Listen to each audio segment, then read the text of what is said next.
কে বেশি শক্তিশালী, ভারত নাকি বাংলাদেশ? গ্লোবাল ফায়ার পাওয়ার ২০১৮ সালের প্রতিবেদন অনুযায়ী সামরিক শক্তির দিক থেকে বিশ্বে ১৩৬টি দেশের মধ্যে ভারতের অবস্থান চতুর্থ আর বাংলাদেশের অবস্থান ৩৭তম।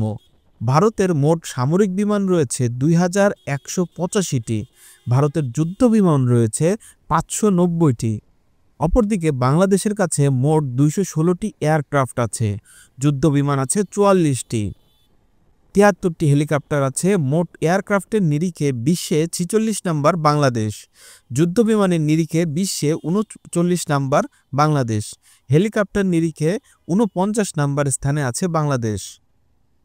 গ্লোবাল ফায়ার পাওয়ার ইন্ডেক্সের প্রথম ১০-এ থাকা দেশগুলো হলো দক্ষিণ কোরিয়া, ব্রিটেন, জাপান, তুরস্ক, পাকিস্তান ও ইতালি।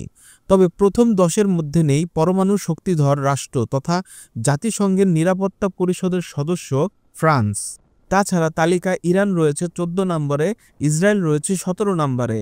তালিকায় বাংলাদেশের অবস্থান ৩৭তম। সো বুঝতেই পারছেন ভারতের থেকে বাংলাদেশ কত পিছিয়ে আছে। বাংলাদেশের উপরে রয়েছে উত্তর কোরিয়া ও মিয়ানমার।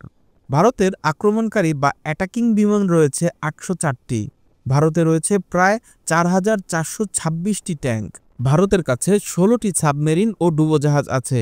অন্যদিকে বাংলাদেশের সাবমেরিনের সংখ্যা ২টি। অস্ত্র ভাণ্ডারের নিরিখে ভারত থেকে বাংলাদেশ অনেক পিছিয়ে।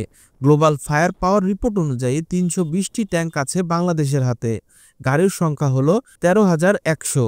ভারত বাংলাদেশের মধ্যে যুদ্ধ লাগলে আপনি কি যুদ্ধে যোগদান করবেন?